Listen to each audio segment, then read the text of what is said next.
Zefkai adjusted his primary eye stalks and let out what could only be described as a snort of pure derision. The sound echoed through the pristine corridors of the Advanced Combat Training Facility aboard Station Omega-7, causing several maintenance drones to pause in their duties.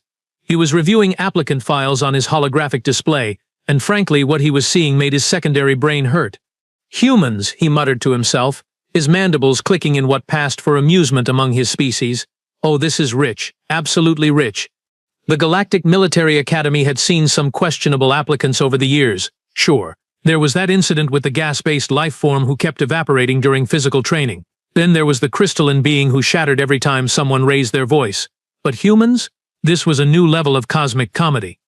Zefkai flicked through the files with one of his 6 arms while the other 5 busied themselves with various tasks. Multitasking was second nature to the Valkyrie, which is probably why they made such excellent instructors. Well, that and their natural ability to spot weakness from 3 solar systems away. Species Homo sapiens. He read aloud to the empty corridor, his voice dripping with sarcasm. Average height, 1.7 meters. Oh, how terrifying. My youngest offspring is taller than that. He paused to examine a photograph of what appeared to be a particularly unimpressive specimen. Average weight, 70 kilograms of what I can only assume is mostly water and wishful thinking. The file continued with increasingly amusing details. No natural armor plating, no venomous secretions, no psychic abilities whatsoever, not even basic electromagnetic sensitivity. It was like someone had taken all the useful evolutionary traits in the galaxy and deliberately left them out of the human design. Combat abilities, Zefkai continued, now genuinely enjoying himself. Limited to tool use. He nearly choked on his own laughter. Tool use. By the 7 moons of Kalatar, they might as well list creative thinking and positive attitude as combat skills. The soft hiss of the facility doors interrupted his entertainment. Zefkai looked up expecting to see another one of his fellow instructors arriving for the morning briefing. Instead he found himself looking at, well, exactly what the files had promised. A human. She was average height, just as advertised. Brown hair pulled back in what humans probably considered a practical style. Dark eyes that seemed to take in everything without appearing particularly impressed by any of it. She wore the standard Academy applicant uniform, which somehow managed to look both too large and too small on her frame simultaneously. "Excuse me," she said, her voice carrying a peculiar flat quality that Zefkai would later learn was characteristic of human sarcasm, though he missed it entirely at the moment. "I'm looking for Instructor Zefkai. I'm Max Chen, applicant number 47,891. Zefkai's eye stalks swiveled to focus on her properly. This was rich. This soft, pale, entirely unremarkable creature was actually here to attempt military training. It was like watching a soup dumpling try to enlist in a demolition squad. "You are looking at him," Zefkai replied, making no effort to hide his amusement. "Though I have to say the recruitment standards have certainly evolved since my day." Max's expression didn't change, which Zefkai found oddly unsettling. Most species showed some reaction to his intimidating presence. Fear, respect, at least mild anxiety. This human just stood there like she was waiting for a delayed transport. "I'm sure they have," she said evenly. "Should I report to the training area, or would you prefer to finish reviewing my file first? I noticed you seemed pretty absorbed in it." There was something in her tone that made Zefkai's secondary brain twitch, but he couldn't quite identify what it was, probably just human nervousness manifesting in strange ways. Their psychology was notoriously unpredictable. "Oh, by all means," he said, gesturing grandly with 4 of his arms while keeping the file displayed with the other 2. "Let us proceed to the training facility. I am absolutely fascinated to see how a species with no natural weapons, no armor, and apparently no survival instincts managed to achieve space travel." Max nodded once, a gesture that somehow conveyed both acknowledgement and complete indifference to his opinion. "That makes 2 of us," she said, then added under her breath, "This should be educational." As they walked toward the main training arena, Zefkai continued his commentary. "You know, in all my years of instruction, I have trained Kandorian acid spitters, Thexni bone crushers, even a few Cylon mindbreakers. But I have never ever had the unique pleasure of training a species whose primary evolutionary advantage appears to be persistence." "Persistence," Max repeated, as if testing the word. "Interesting way to put it." "Oh, it gets better," Zefkai said, warming to his subject as they entered the vast training facility. The space was filled with various combat scenarios, training dummies, and enough advanced weaponry to level a small moon. According to your species profile, humans are primarily scavengers who happen to develop opposable thumbs. Your homeworld classification lists you as persistence hunters, which is apparently a polite way of saying you are too slow to catch anything but too stubborn to give up. Max paused to look around the facility, taking in the various alien cadets already engaged in morning training exercises. A group of Kandorians were dissolving practice targets with controlled acid bursts. Several Thexni were reducing reinforced barriers to rubble with their bare claws. In the corner, a Cylon was making training equipment float through the air with pure thought.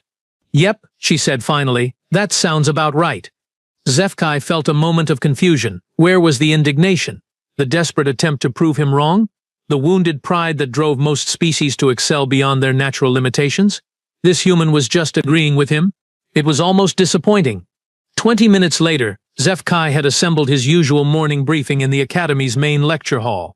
His assistant Bliktar, a nervous little creature who looked like someone had crossed a ferret with a calculator, was frantically organizing data tablets while trying not to drop them with his perpetually trembling hands. "Liked," Zefkai announced loudly enough for the entire hall to hear. "Today we have a special treat. We are going to conduct a comparative analysis of combat effectiveness across species. It should prove illuminating." The assembled alien cadets perked up with interest. Combat theory was always popular, especially when it involved ranking who could kill whom most efficiently. Max had taken a seat in the back row, apparently studying her fingernails with the sort of intense concentration usually reserved for quantum physics. "Let us begin with the obvious champions," Zefkai said, activating the holographic display. A towering Thexni warrior materialized in 3 dimensions, complete with bone ridges that could punch through starship hull plating. The Thexni. Natural weapons include retractable bone claws extending up to 30 centimeters, reinforced skeletal structure capable of withstanding plasma rifle impacts, and regenerative capabilities that make them virtually unstoppable in close combat. Several Thexni cadets puffed up with pride, their bone ridges literally rattling with satisfaction.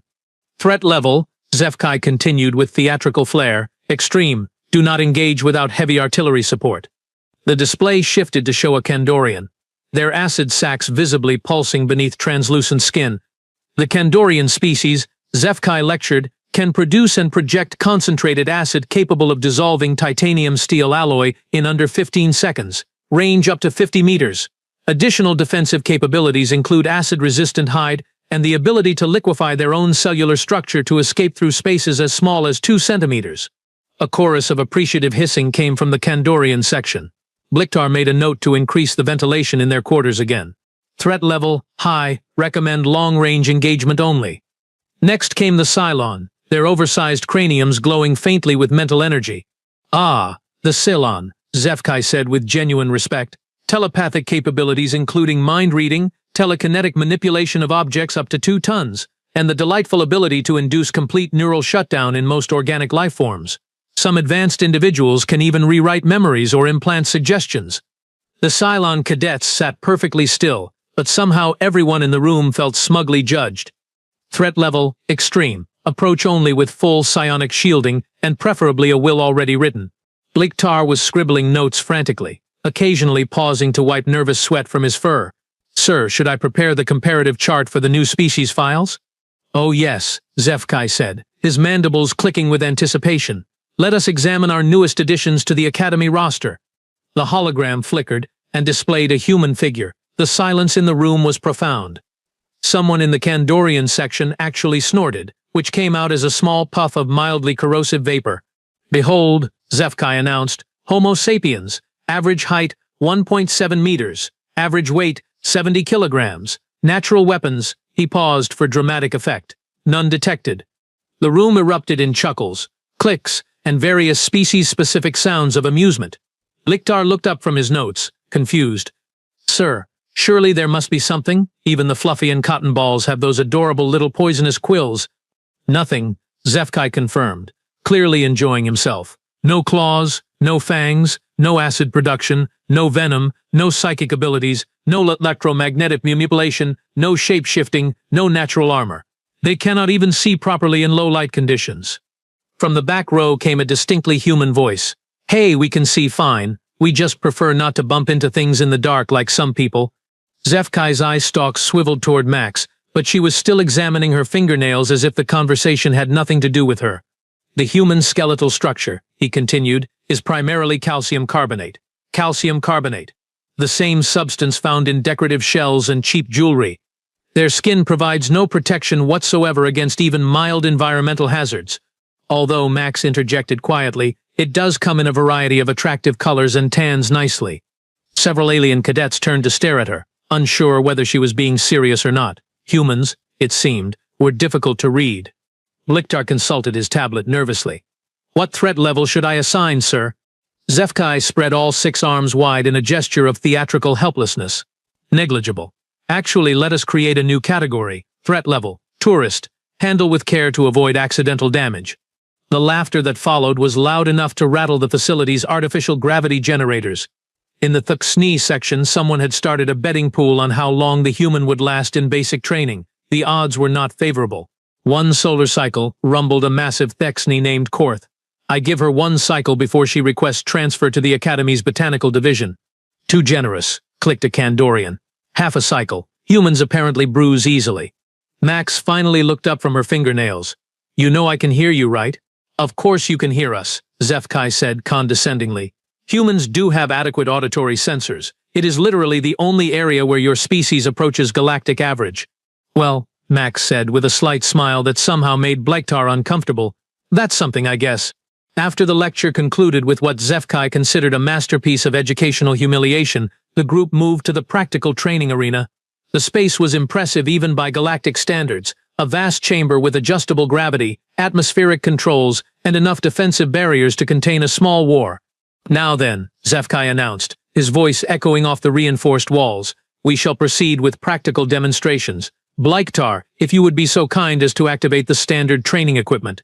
Bliktar scurried over to a control panel, his nervous energy making his fur stand on end. With a series of beeps and mechanical whirring, several training dummies materialized from floor slots. They were basic humanoid shapes, designed to absorb punishment and provide feedback on combat effectiveness. "Korth," Zefkai called to the massive Thuxni, "please demonstrate your species' natural capabilities." Korth stepped forward with the casual confidence of someone who had never met a problem that could not be solved by applying bone claws to it. He approached the nearest dummy with what could charitably be called restraint and what accurately could be called showing off. The demonstration lasted approximately 3 seconds. Korth's claws extended with a sound like swords being drawn, and he proceeded to reduce the training dummy to component molecules. The dummies remained scattered across the arena floor in pieces small enough to use as confetti. "Excellent," Zefkai noted, making exaggerated marks on his evaluation tablet. "Threat eliminated. Structural integrity compromised. Total time, 3.2 seconds. Well within acceptable parameters." Next up was a Kandorian named Sasakiti, who approached her assigned dummy with the sort of predatory grace that made other species instinctively check their life insurance policies. "Observe," Zefkai commented, "the Kandorian approach to conflict resolution." Sabalki tilted her head, aimed with the precision of a military sniper, and released a controlled burst of acid. The dummy did not so much get destroyed as it got converted into a small pile of smoking organic compounds. The smell was educational. 4.1 seconds, Zefkai announced. Slightly slower than the Thuxni approach, but considerably more thorough. Note how the target has been reduced to its constituent elements. The Cylon representative, a dignified individual named Mindar, simply looked at his assigned dummy with mild concentration. The dummy promptly folded itself into geometric patterns that defied several laws of physics before politely ceasing to exist. 2.8 seconds, Zefkai said with genuine admiration. And no messy cleanup required. The efficiency is simply beautiful. By this point, the various alien cadets were thoroughly impressed with themselves and thoroughly entertained by the demonstration. The betting pool had expanded to include speculation about which method would be most effective against human anatomy. Now, Zefkai continued, his voice taking on the tone of someone about to deliver the punchline to a very long joke. "We come to the advanced training equipment." Bliktar's nervous energy reached new heights as he activated a different set of controls. From the center of the arena floor, a platform rose carrying what could only be described as a mechanical nightmare. "Behold," Zefkai announced with the pride of someone showing off their favorite child, the Mark II combat training drone. The machine was roughly humanoid in shape, but that was where any resemblance to friendly biology ended. It stood 3 meters tall, constructed from titanium steel alloy that gleamed under the arena lights. Military-grade shielding flickered around its frame like a protective aurora.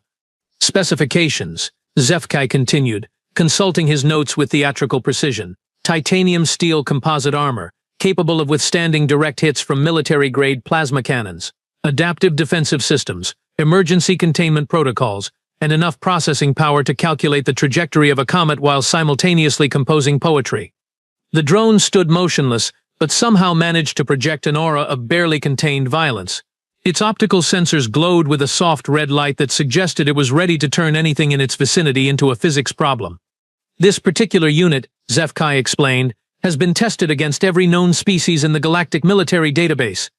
The Thexni bone claws? Deflected. Kandorian acid? Neutralized by reactive coating. Cylon mental attacks? Completely ineffective against artificial intelligence. Several cadets took an involuntary step backward. The Mark II was clearly not designed for entertainment purposes. The drone's purpose, Zefkai continued, is to provide realistic combat training for species capable of engaging military-grade equipment in actual warfare. It has never, in 15 years of operation, been defeated by biological means alone. Lektar was consulting his tablet frantically. Sir, according to regulations, we should probably start the human candidate with basic training dummies, like the others used. The Mark II is rated for advanced combat species only. Oh, absolutely, Zefkai agreed, his mandibles clicking with satisfaction. We would not want to damage our precious human applicant with equipment designed for actual warriors. From the back of the group came Max's voice, casual as someone ordering lunch. Actually, I would not mind giving it a try. The arena fell silent except for the soft humming of the drone's power systems. Zefkai's eye stalks swiveled to focus on Max with the sort of intense attention usually reserved for impending natural disasters. I beg your pardon? He said, certain he had misheard. The robot, Max clarified, pointing at the Mark II with one finger. I would like to try it. The silence stretched long enough for several alien cadets to exchange looks of pure disbelief. Someone in the Thexni section made a sound that might have been choking or laughing. It was hard to tell. My dear human, Zefkai said slowly, I do not think you understand the situation. This training drone has withstood attacks from species with natural weapons that could level city blocks. You possess no natural weapons whatsoever. Max shrugged, a gesture that somehow conveyed both understanding and complete indifference to the problem. I know. Should be interesting. Lektar looked like he was about to have a nervous breakdown. Sir, the insurance forms alone would take weeks to process, and the safety protocols clearly state that species classified as threat level negligible should not engage with Class 7 combat equipment. She is absolutely right, of course, Zefkai said, then paused as a wonderfully cruel idea occurred to him. On the other hand, this could serve as an excellent educational opportunity, a practical demonstration of why proper threat assessment is so crucial to military planning. The betting pool immediately exploded with new activity. The odds on Max lasting more than 10 seconds were so long that several cadets were mortgaging their future earnings to place bets. Very well, Zefkai announced. Let us see what happens when unstoppable force meets entirely movable object. Max stepped forward with the same casual confidence she might display while walking to a vending machine. No dramatic preparation, no intimidating postures, no battle cries that would make poets weep. She simply walked across the arena floor like she was heading to a particularly boring appointment. The Mark II's sensors tracked her movement, its optical array glowing brighter as combat protocols engaged. Defensive systems hummed to life, and the titanium steel plating seemed to shimmer with anticipation. Lektar, Zefkai whispered, are you recording this? I want to preserve this moment for future educational purposes. Already recording, sir, Lektar replied, though his voice carried the sort of nervous energy usually associated with impending disasters. Should I prepare the medical bay? Oh, absolutely. Although I suspect the drone's automated systems will shut down the moment they detect how completely outclassed our human friend is going to be. The other alien cadets had formed a semicircle around the arena, maintaining what they considered a safe distance. The Kandorians had their acid sacs ready, just in case the drone malfunctioned and needed to be dissolved quickly. The Thexini were flexing their claws unconsciously, and the Cylon were projecting a collective sense of second-hand embarrassment so strong it was almost visible. Max reached the drone and paused, tilting her head slightly as if considering a mildly interesting puzzle. The Mark II loomed over her, its 3-meter height making her look like a child approaching a particularly aggressive piece of industrial equipment. Fascinating, Zefkai muttered. She appears to be studying it. Perhaps she has finally realized the magnitude of her error. Max walked slowly around the drone, her hands clasped behind her back in a pose that suggested mild curiosity rather than combat preparation. The Mark II rotated to track her movement, its sensors scanning for weapons, enhanced abilities, or any indication of how this small biological unit intended to pose a threat.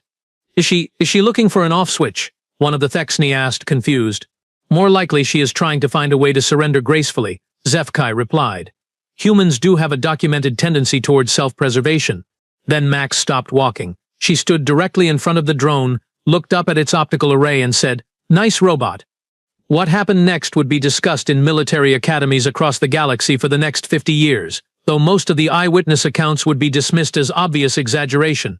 Max reached out with both hands and simply grabbed the drone. Not grabbed for it, not attempted to grab it, just grabbed it.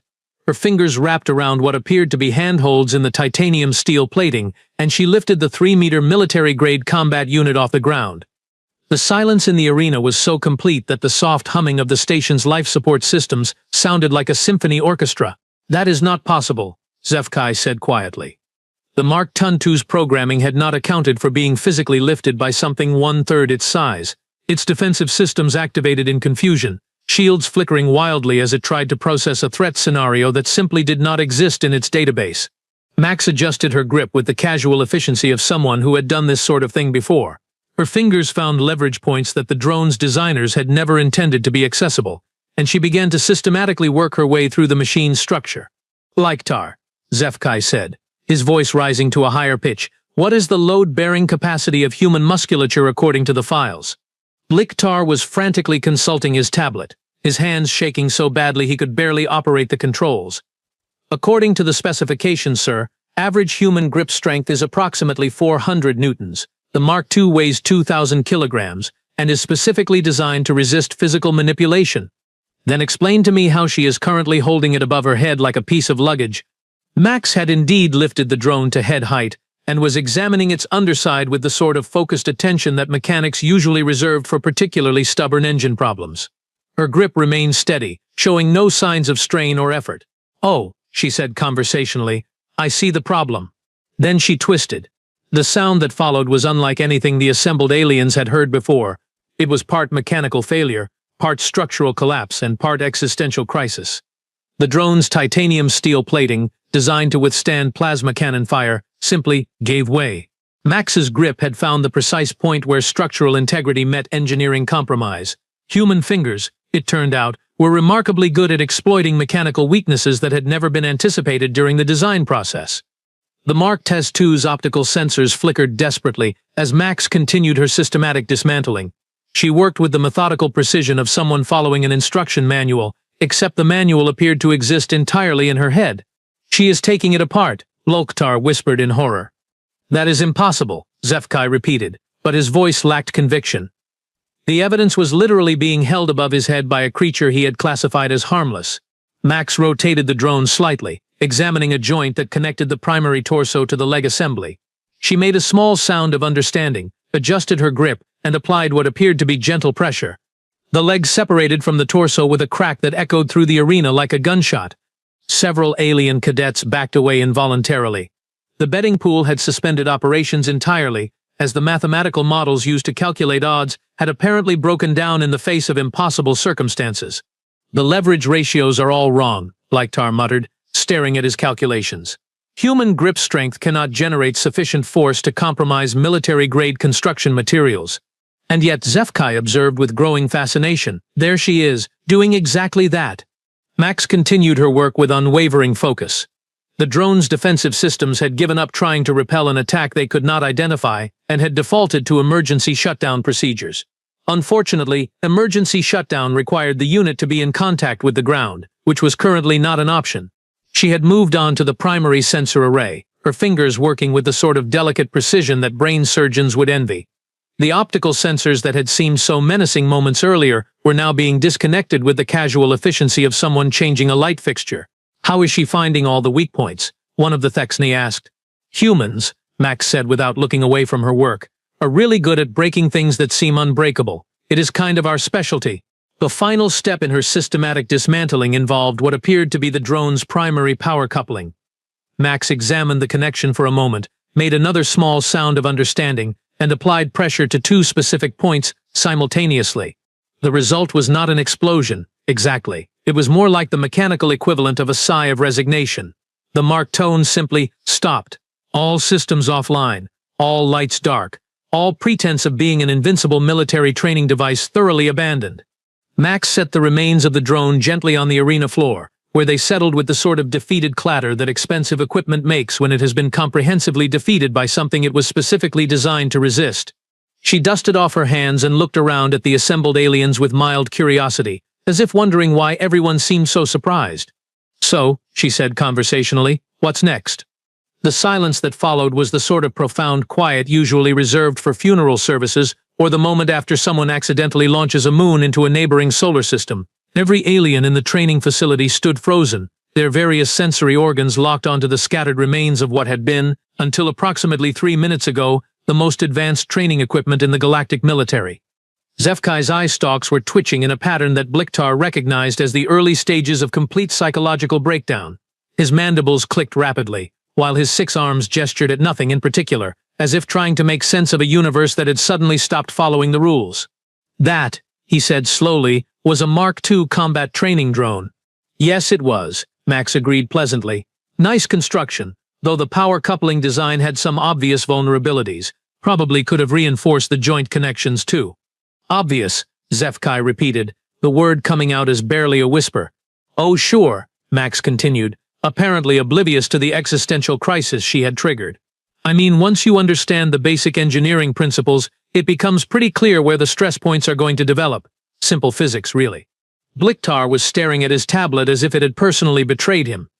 The device's screen was flashing error messages as its computational systems struggled to reconcile the recorded data with known physical laws.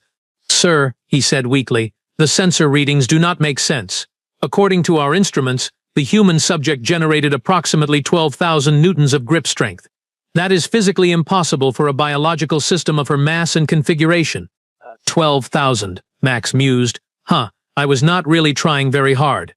That statement caused several Kandorians to involuntarily release small puffs of nervous acid vapor, which meant the ventilation system immediately kicked into overdrive with a sound like mechanical panic.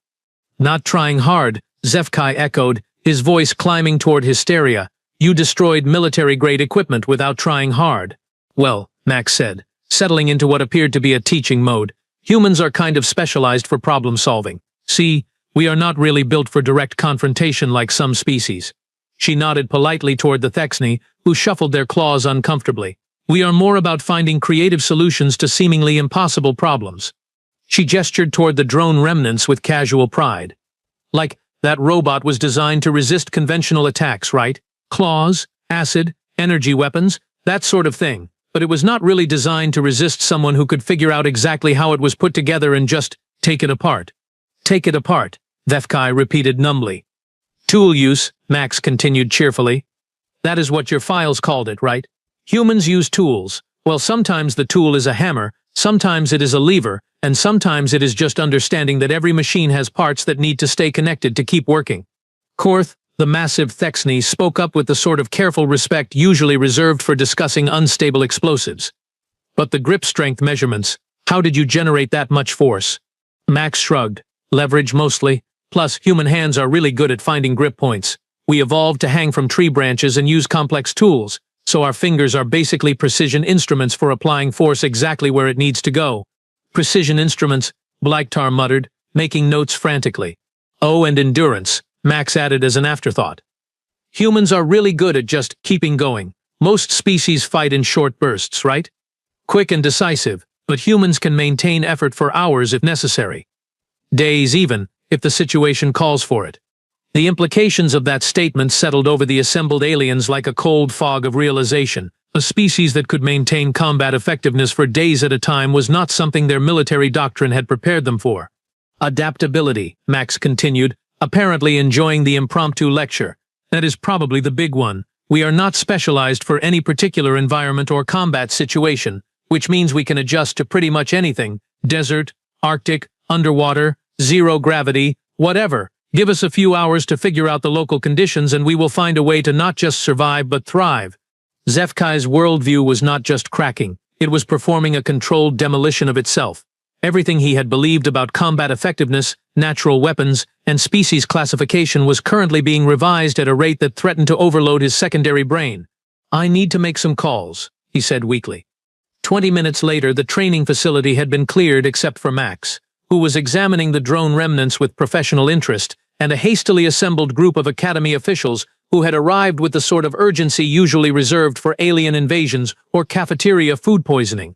Admiral Kor, a distinguished Velkari with enough decorations on his uniform to fund a small war, was reviewing the sensor data with the expression of someone who had just discovered that mathematics was apparently optional. "Let me understand this correctly," he said to Zefkai. "A single human candidate destroyed a Mark Techbuilt training drone using only biological capabilities." "Yes, sir. A drone specifically designed to withstand attacks from every known military species in the database." "Yes, sir. And she did this without apparent effort or strain." "She said she was not really trying, sir." Admiral Kor looked across the facility at Max, who had apparently found some sort of interesting component in the drone wreckage and was examining it with the focused attention of a research scientist. "How exactly," the Admiral asked carefully, "did we classify this species as threat level negligible?" Zefkai consulted his notes with trembling hands. "No natural weapons detected, sir. No armor plating, no energy projection capabilities, no psychic abilities. And yet she just dismantled our most advanced training equipment like it was a child's toy." "Yes, sir." Admiral Kor made a series of rapid notes on his command tablet, then looked up with the sort of grim determination that had made him one of the most respected military leaders in the galaxy. "Effective immediately," he announced. "Human threat classification is upgraded to handle with extreme caution. All human applicants are to be treated as potential strategic assets rather than training curiosities." He paused, watching as Max successfully identified and removed what appeared to be the drone's backup power cell. "And someone," he added quietly, "please make sure our weapons lockers have better security systems, just in case."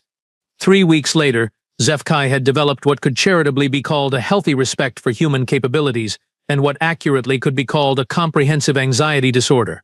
He sat in his office updating the human species files with the sort of meticulous attention to detail usually reserved for defusing explosive devices.